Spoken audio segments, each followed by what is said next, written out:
Salutare! Nu te grăbi să oprești acest video, întrucât acest video este de numai 3 minute și îți oferă acces gratuit la informații valoroase pentru tine, informații reunite în 2 traininguri online.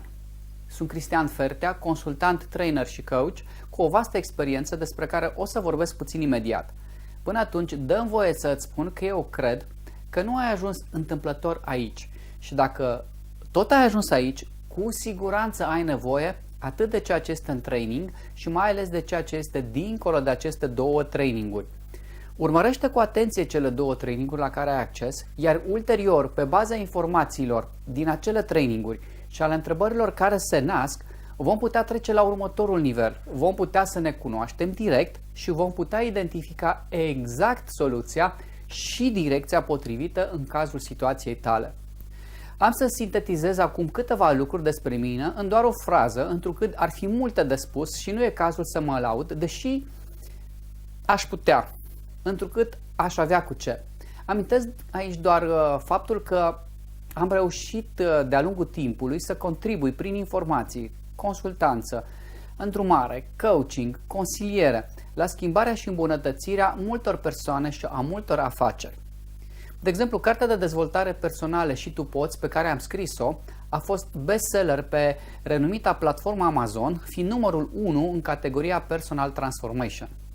Sigur că toate realizările pe care le-am avut au fost posibile numai prin prisma faptului că persoanele sau firmele cu care am lucrat și lucrez sunt pregătite pentru schimbare, dar și mai important, sunt dispuse să plătească un preț pentru asta. Și aici nu mă refer neapărat la un preț material. Dacă încă nu ești cu adevărat pregătit și dispus pentru schimbare, pentru a plăti un preț, pentru a obține ceea ce îți dorești în viață, carieră sau relații, atunci aceste 2 traininguri nu ți sunt adresate.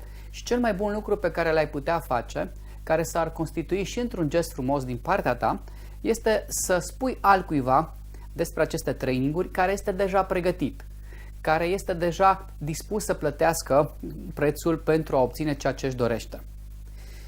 Eu sper că tu ești persoana care să ai nevoie de aceste informații, să fii în momentul în care ești pregătit pentru schimbare și pentru aceasta te invit să completezi cu atenție câmpurile de mai jos cu nume, e-mail și telefon pentru a fi sigur că ajung informațiile la tine. Ne revedem curând!